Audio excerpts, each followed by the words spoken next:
Welcome to the Geekcentric podcast, and welcome to our spoiler-free review for Lucasfilm's original series, Willow. How will you defeat us? Same as last time, with my friends.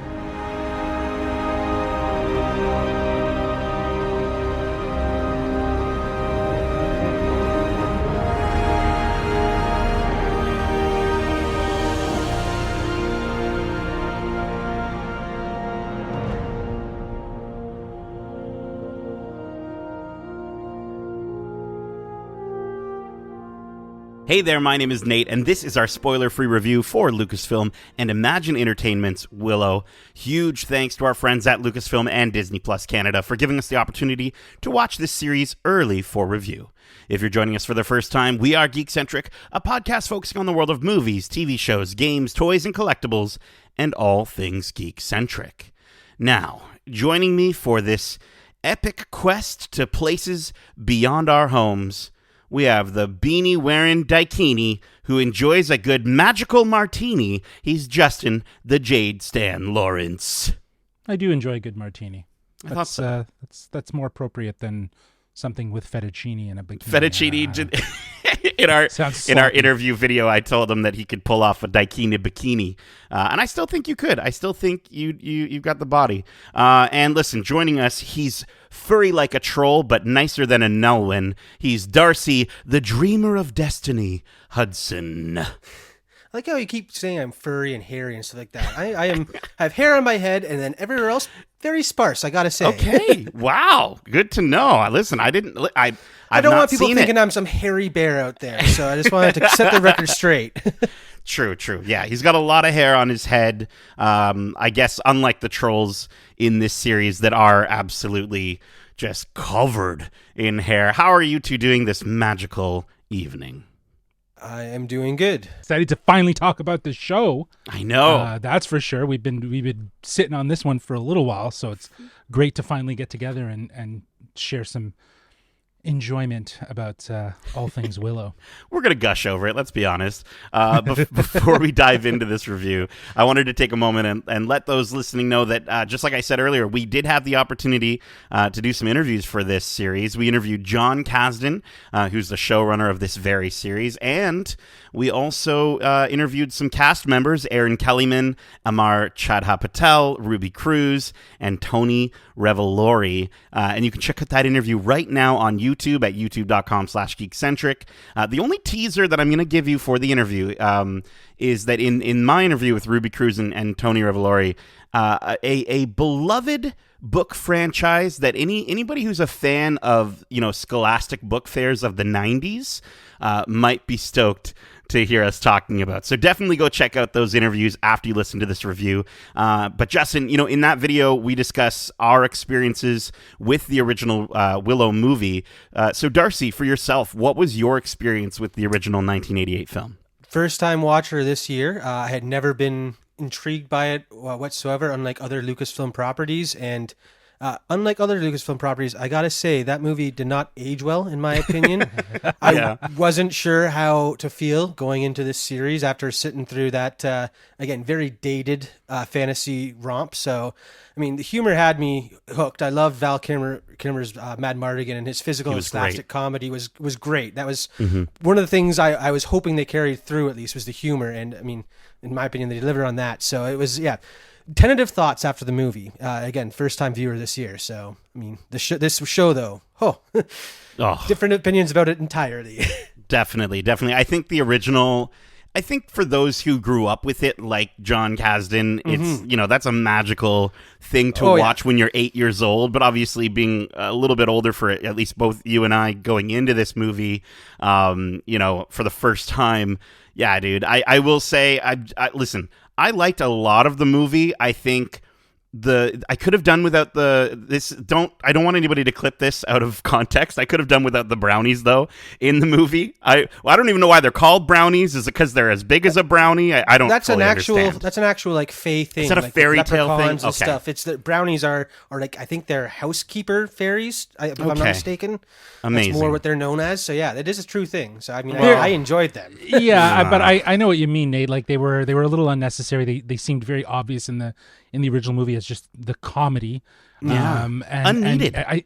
Unneeded, right? Because you did have someone like Val Kilmer who was both charming and comedic. And I think, like, again, in 1988 when this movie came out, you already had Princess Bride, you already had Labyrinth, you already had a slew of other fantasy-based movies, and here you have Willow that it leaned more in the family adventure, and you can see that part is a little charming, but I agree with you both, it just did not age very well.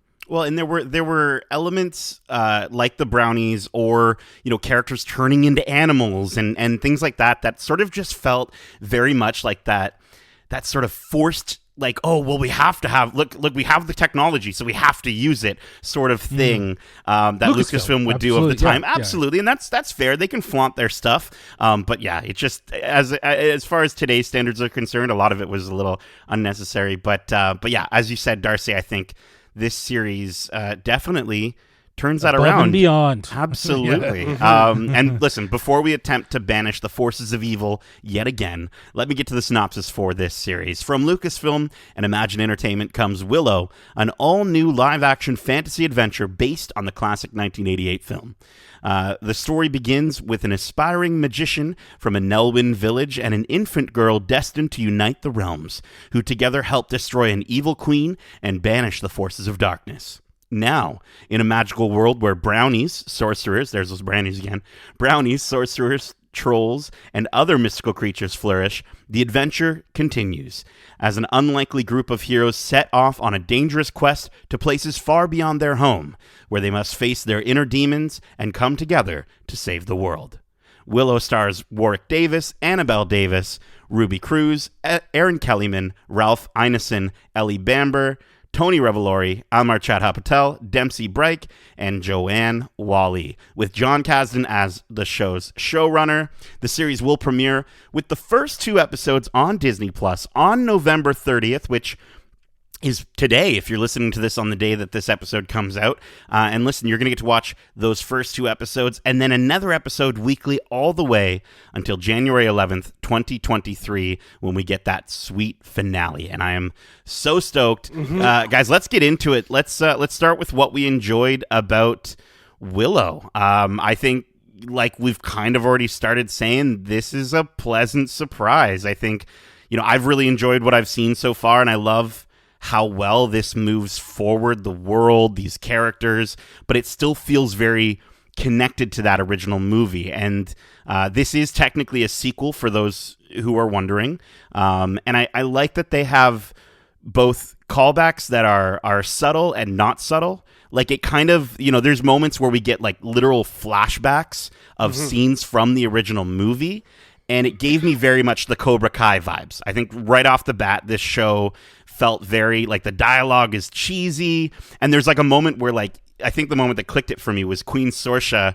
She says something to the degree of, like, if you think I'm bad, you should have met my mother. And it's just like, that was like, okay, I see what you're doing here, writers. So I think that right off the bat, I want to just say, I love that this is fun, silly, and cheesy. Yeah, it doesn't take itself seriously, and I think that's the strength of the show among many things. Being a continuation from the original movie, finding a way to continue the charm and the whimsy that Willow, the first movie, established into this series, but with a new level of maturity. The stakes seem far more serious. The threats are darker. I think in the original movie, we're like, it's the 80s. They're trying to do their thing. And I can imagine kids in the 80s, when they watched it, it would be harrowing. It would be scary. Dark, and it would be scary. Yeah. But like now, it's like, 2022, man. Right? So obviously those sort of things are, when we say they didn't age well, I think those are the things, for at least myself, that I look back and I'm like, yeah, this is that camp. This is that. So here it has evolved in a mature way. It just has more of a sensibility that feels like it deserves to be in the genre of fantasy. It just drips with confidence in the fantasy realm, and in its sort of modern approach with its language and its the way it approaches the dialogue. It's so down to earth. It's not so whitey-tighty, over the top, like Shakespearean style writing, it's real, and I think that in itself makes it that much more relatable for the audience. So again, it's just the way that they've evolved it from what it came from that original movie into this series is perfect. It is so well done. Yeah, I mean, they took the best parts of the humor and stuff like that, and then brought the modern darkness that comes with fantasy tales. Like, I love the show; it doesn't really pull any punches, and I mean, talking about, we referenced Princess Bride and stuff like that, and then you mentioned Cobra Kai.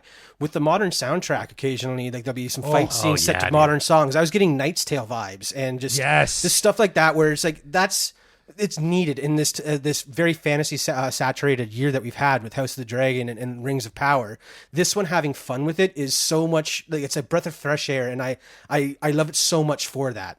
Yeah. the definitely the 80s vibes definitely come into play with that soundtrack. The end credits music, honestly, every episode slaps. So good. I let it play through, and I don't normally do that with these shows. Dude, there's a dope cover of Enter Sandman at one point, and that was what set the tone of the show for me, where I was like, okay, so we're gonna have fun with every aspect of this show. The music by James Newton Howard, don't get me wrong, still fantastic. I love the way he brings in the original theme, and it's woven into the score, but it's also not like overused at the same time, what like a lot of these like sort of reboots try to do. I love that he's found a way to still sort of blend that in, and it just works so fluidly and seamlessly. And it's kind of cool because even in the music, James Newton Howard is providing the Willow that was before, and these artists that are part of the soundtrack are providing the Willow that is now, and I love it.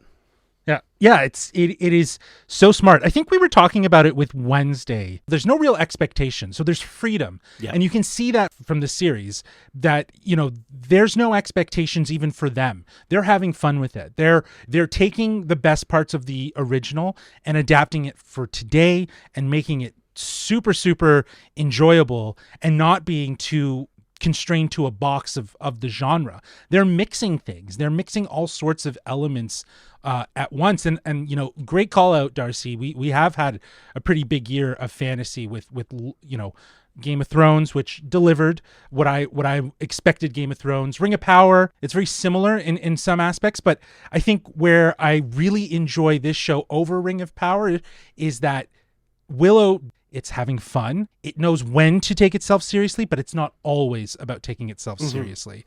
And it has a history and a lore to it that it is exploring, and spectacle is there, but it's more refined and more focused. Whereas I found, like, in some of our fantasy from this year, it is very much about, like, look at how much money we're spending on these episodes. And here you have Lucasfilm delivering something that feels very traditional, very, very tactile, very real sets, real environments. Tony was, said on the movie podcast that there wasn't that much CGI. That's refreshing to hear, because Ring of Power, the way they were able to achieve a lot of what they were doing was through spectacle of, how much money we're spending on all of this, and a lot of green screen and CGI. And I think here what really shines is Lucasfilm's sensibility with real sets, real props, real practical effects. It was beautiful. And I think it really does give Ring of Power a run for its money. I think this series at times is really beautiful, though, right? Like, it's shot in Wales. The original movie was filmed in Wales, so you have that sort of continuity there. They have a really great variety of environments. We get to go to different parts of Andowyne, and it helps to kind of keep the consistency of that world, the fact that it is all in Wales, but at the same time, they do feel like they're traveling to different parts of this universe. And I think there's some sprawling hilltop flyover shots that do rival something like a Game of Thrones, something like a Lord of the Rings, especially when the characters are on horseback. I think the visuals are really good. I think there's some great CGI. There's some great practical effects, like you'd expect from Disney and Lucasfilm. I think there's one episode in particular, and again, this is no spoilers. We're not going to necessarily sort of lean into where this stuff is, but there is one episode in particular that for all the achievements that they have of filming in real locations, this one specific episode is very volume heavy. At least it felt that way. I don't know if they actually did use the volume for this series. I wouldn't see why they wouldn't. But it and it does its job of looking very fantastical, which it's supposed to. But you can so tell that it's green screened, and it unfortunately that was like one of the moments visually that sort of took me out. But otherwise, yeah, dude, the sequences where we get to sort of see the vastness of Wales, or even some of those forest scenes are really, really well done. I know what you're speaking about when you reference the sequences that felt very CGI. But that said, everything about this feels authentic to Willow. You know what I mean? Like it feels like it's very much purposefully building out the world beyond what the original film did, and it's doing it really well. It's okay if it mixes and it feels inspired from other things that we've seen. It's building its own legs to stand in the genre, and I think it's working. I think it's really working well. I also know what you're referencing when you're talking about, some of the CG bringing you out.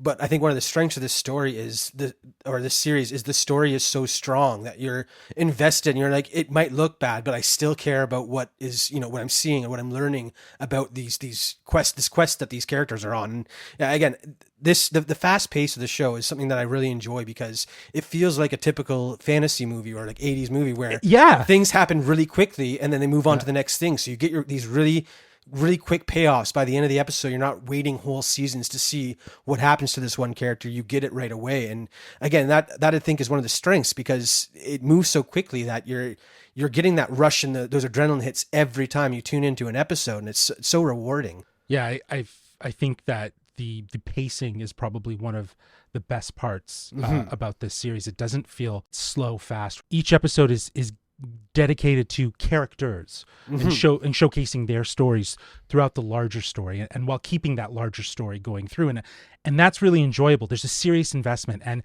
again, connecting back to the story, it is these characters. These characters are so well written, and they're all so well acted. Each of them feel very relatable. And I'm just like, that to me is really the heart of what's carrying this beyond everything else we just talked about is the dynamic between these characters and who they are in this story. It's fantastic. And I love that they've brought back original characters like Willow, like Sorsha, but then they give callbacks in really subtle ways as well, with things like Eric being named after the character from the movie, or the fact that he's got very similar sword skills to his father, or the fact that Kit has the same sword that her mom used in the original. Like, there's these little things that for folks who either watched the movie for the first time literally right before going into the show, or those who are like diehard fans of Willow. I'm sure you're out there if you're listening to this tons review. of them. Yeah, of absolutely. Course, yeah. Those are going to be those things that are going to really help you appreciate the way that they continue from the original story. And yeah, dude, the characters, they're phenomenal. They're not overtly dramatic. The dialogue is written to modernize, this world for today's audiences, and the comedy is great from comedy everyone slaps, in the cast. Man. But It's dude, so good, like yeah. Boorman, we got just Boorman. Yeah, Boorman's great. Yeah, he is the Mad Mardigan of this story. And when we were able to sit down with him and talk to him, he mentioned that his inspiration for his character comes from Mad Mardigan, and to have that character and to have that and to fuse what I feel is like such a real part of who Umar is in real life. Like, I think Boorman is just a little bit more exaggerated in that action as he referenced, and I'm emotionally invested in him. I feel like he's out to prove something, and I want to see him succeed.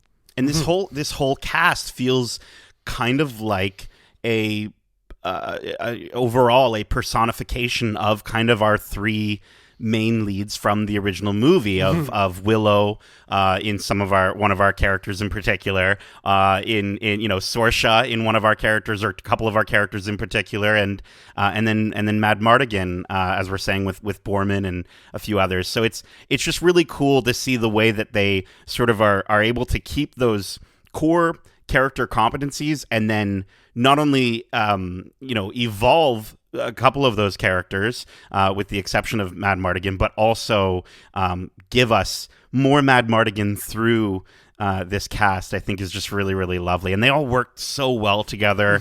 I'm happy that like they just... It's a younger group of characters, and I love that they don't get along instantly. They still have to work together, which again feels very similar to the original movie. And we find out why, each of them they sort of feel the need to go on this quest, and we get to learn more about their individual reasons for why they feel like they have to do this. And that was really great to explore as well. Yeah. It's investment to write those little character stories amongst the larger story that I was mentioning before. That's investment for the viewers to care for the characters outside of just this huge quest. It's about their development and their growth along on that quest. So it's so well crafted in that you really do end up caring for these characters. Like, I have such a commitment to Kit and Jade. I really want to see what happens with Graydon. Again, these episodes really do allow you to connect and understand each of their motives and where they are in their journey of life, and how this quest is very much going to shape them. So bravo to the writing and to Kasdan for just crafting great characters. Because again, I think this series proves that spectacle, but characters are everything.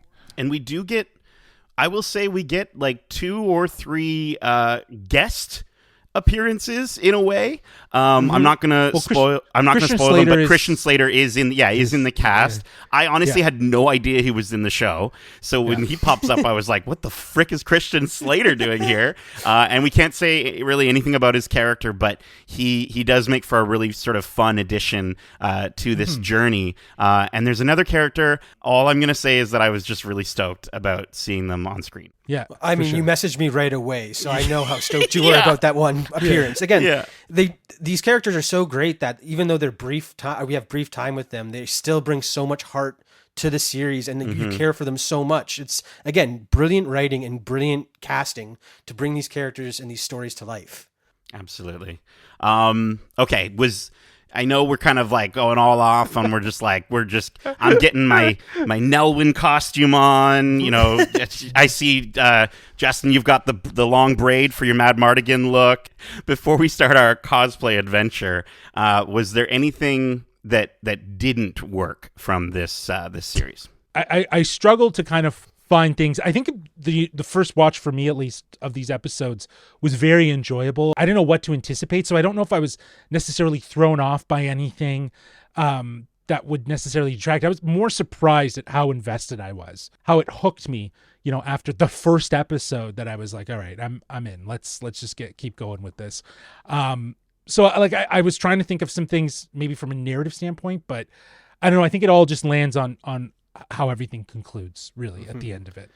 Yeah, I mean, mine feels more like I'm going to call it innate criticism, because I'm being greedy and saying that some of these characters I wish we had more time with. And it's not like a disservice to the story or anything like that. It completely makes sense as to why we spend such little time with some of these new introductions. But at the same time, it's like, dang, they're so good. I want more of that. And again, that's not really a criticism if they've written the characters so well that I want more. That's a really good job, and that makes their departures from the series so much more impactful. So again, not really a criticism, but a bit of a like, could have seen more of that. Sure.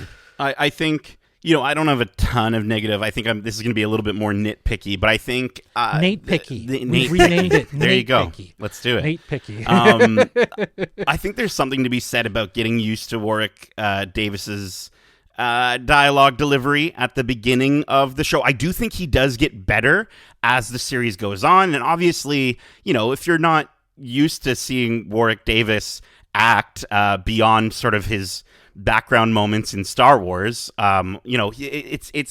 it's a little jarring at first, and then after a little while, I think you start to get used to it, and he does actually honestly get better, where I think in the first episode or first couple episodes, his delivery is a bit static and sounds a little forced at times with some of the things he's saying, and I don't know, I wasn't buying him, but thankfully he does get better. I think the pacing later in the episodes that we got does slow down a little too much, because like you were saying, Darcy, the pacing for the adventure is so good in the first, I want to say first like 4 or few episodes that we got, where yes, it does feel like we're on this progression, we're on this adventure, we're moving. And we hit a moment in the series, in the season a little bit later that really does slow down. And I think it hit harder for me just because of how well-paced it was. That when it was a hard stop. I get it's you. a hard stop. And I don't know if we needed it to be as long as it was. I think the character development, but I think they showed that they can do character development good enough at the pace that they were going, that they didn't need to give us this big, long character, if it's, growth episode. If you know what I'm talking about. If it's the episode that I'm thinking, if it's the episode that I'm thinking of, it would have been part of a 3-act story. Do you know what I mean? Like that was the part of the story where they get to, and maybe a little bit more driven around learning expositionally some other elements, right? So that's very half-assed, trying to avoid spoilers. I know it's tough. I know what you mean, but I think that was needed, especially for how things progress after. Sure. I will say also, just last Nate pick, I guess is what we're calling them now, unfortunately. I think the show still does suffer from something a lot of modern fantasy shows suffer from, which is dark scene lighting. I think, and this, again, I know this sounds so nitpicky, but it's especially noticeable in episode 3, where these characters are pulling off some fantastic fight choreography, and I couldn't see it at all, because the scene was raining and at night. And the cast worked so hard during those scenes. I was reading that they shot, in Wales at night where it's already raining, but then they still had a rain machine for some reason. And so it's obviously not the most comfortable conditions to shoot in over and over and over again. So I just wish that the lighting was a little bit better. I would have liked to seen what was going on. And I understand that's like a dark moment. It's a dark part of the world. I get that. But at the same time, when it takes away from sort of the action set pieces that you've painstakingly set up, I think that's a little bit unfortunate. And I don't know if that's like set design or if something it was like maybe they could have fixed that in post. But yeah, that was it felt like I know the scene because you messaged me. Did he message you, Darcy? No, he did not actually. No, or I think I talked to him on the phone and he said, "Yeah, wait till you get to episode 3. It you're gonna see dark. some stuff." It gets dark, but I didn't have a problem. And the same thing said about the Game of Thrones episode that everyone bitches and complains about. I didn't have a problem. I could see everything. It is dark, and it does feel like it's a one-wash palette. Like it's very blue-gray. Do you know what I mean? Because it's rain and there's no light, right? And everything just feels like monochromatic and all just different shades of the same color. I do feel like it was very flat, but I in no point could I not see what was going on and the action that was happening. So I don't know if it's a TV calibration thing or what. I know what you mean. They're trying to make it seem as natural and authentic. Like it's like Lost. When they're running through the jungle and there's like this spotlight and you're meant to believe it's moonlight. But then like in certain shots, when they show wides, you obviously see a light like shining down, right? Like it just doesn't make sense for the environment. But at least I could tell that, like, at least I could see what the characters were emoting, and like I could be drawn into those sequences in a fantasy show. Just light the scene better. Darcy, sorry, go ahead. Yeah, no, I mean, ever since the House of Dragon debacle, and even kind of before that, I mean, a lot of CG heavy stuff, or like all these newer fantasy things, shoot darker so that it's easier to hide those mistakes. I have my contrast on my TV permanently set to like high, so I can see those dark scenes better detailed. So again, I also didn't have a problem throughout the series because I made those adjustments. So again, maybe it is a TV calibration thing, but I mean, if you do make the adjustments, it is an incredible episode. I'm just saying, I don't think we should have to make those adjustments. Anyways, I have to for everything now. we're getting on a bit of a tangent here. Maybe that OLED of yours is seriously failing you. I don't know what happened, dude. I don't know. Maybe it's my eyesight. I think Tom Cruise needs to put out another video of him just talking about making adjustments on the TV again. Anyways, let's get to our final thoughts on this series and your rating, which we're going to be rating on a scale of 1 to 5 fingers on the finger test. And this is, by the way, for those who listen to our Wednesday review, we're rating yet again on fingers. But this time it's on the finger test. So Darcy, why don't you kick us off? I think it's pretty obvious. I mean, the last few reviews I've been on, I've been gushing about pretty much everything. I'm in a very good mood and I'm enjoying everything I'm watching. This series delivers so much on that, heartfelt fantasy adventure inspired by the 80s, but modernized through the score, soundtrack, and even set design and everything like that is just incredible. And I am so on board to see how this story ends, and I can't wait for that finale. Again, some of the issues that I have like you said, the plot does kind of slow down a bit, but in the grand scheme of things, it makes sense with the story, so it didn't bother me that much. But again, some of those characters I wish stuck around a bit more. Again, all these little things added up to give my score, bump my score down from that perfect 5 to a 4.5 out of 5 fingers on the fingers test. So yeah, I mean, I really enjoy it, and I can't wait to see how it ends. Yeah, I would echo much of what Darcy said. This show is an absolute delight, and like I was saying, going into it, I didn't know what to expect after rewatching the original movie and remembering how campy it was.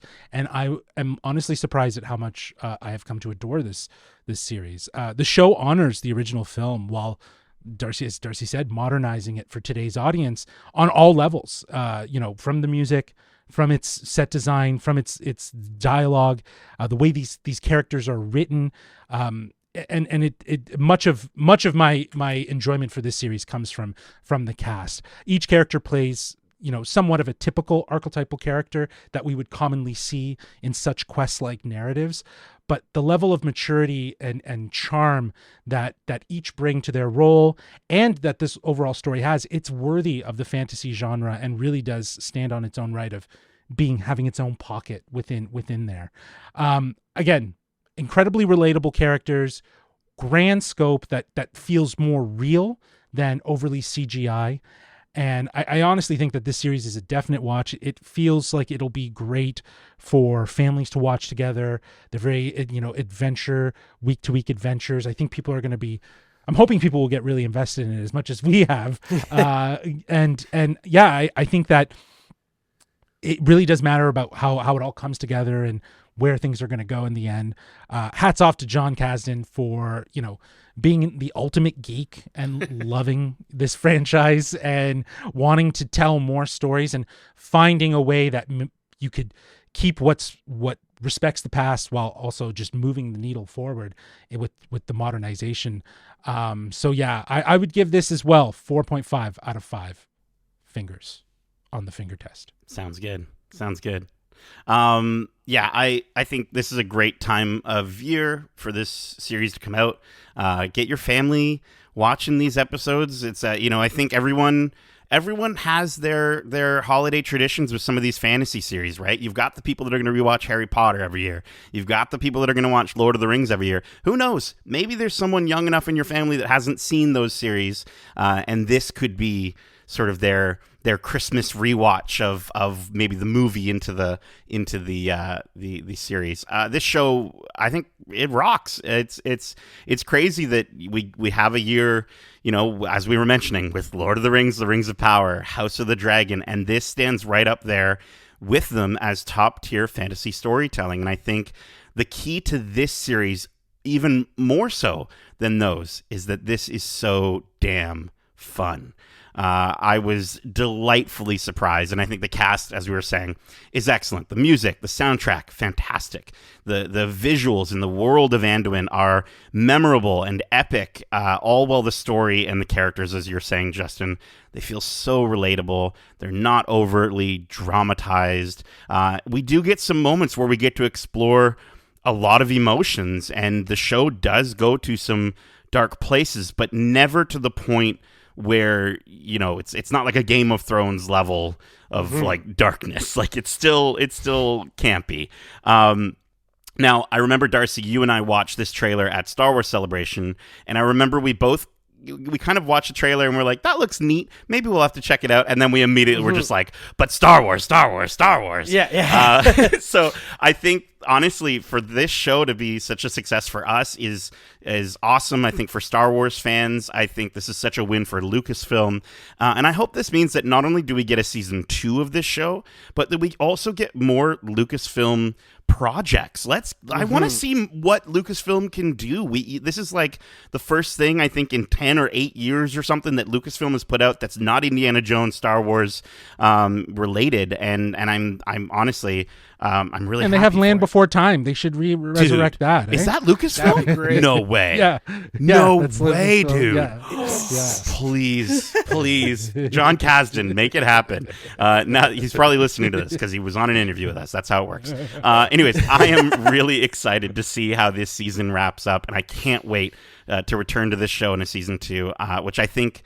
I really do think we're going to get a season 2. It sounds like they all want to work on more of it. Again, some slight production elements aside, pacing elements aside, I'm giving Willow a solid 4 out of 5 fingers on the finger test, and I'm pointing that last finger at me because I'm the chosen one. Well, that is it. We hope you enjoyed this spoiler-free review for Willow. And if you did, make sure to subscribe to us wherever you like to listen to podcasts. And if you want to write into the show with your thoughts on this series or any of the movies or shows we cover, well, I'm going to cast a high Andowyne spell on Justin so he can tell you where you can reach us. They can reach us at wearegeekcentric@gmail.com. That's wearegeekcentric@gmail.com. Or they can reach out to us on Twitter at GeekcentricYT or on Instagram at wearegeekcentric. Keep in mind, we also have a ton of other episodes covering the latest and greatest movies and shows out now, like our recent spoiler-free reviews for The Guardians of the Galaxy Holiday Special, Strange World, Disenchanted, and Mickey, the Story of a Mouse, all of those from Disney. And our spoiler-free reviews for Netflix's Wednesday, Glass Onion, A Knives Out Story, and Slumberland. We also have a ton of interviews, like our most recent interview with the cast and showrunner of this show, like we were saying. So go traverse the mountains of YouTube at youtube.com/geekcentric to check out those interviews and click on all the things. Click that bell, okay? Like the videos, share the videos with your friends, leave the podcast a beautiful 5-star review if you're enjoying our content. And honestly, heck, why not just leave us a written review? We're writing notes for our reviews every single time we put out one of these reviews. I'd love to see some of your notes on us. And if you have any feedback for us or just want to let us know how we're doing, please do so. That would be so lovely. Darcy, Justin, thank you so much for joining me for this wonderful, epic journey of a review. And as we say, love ya. Laters. Peace.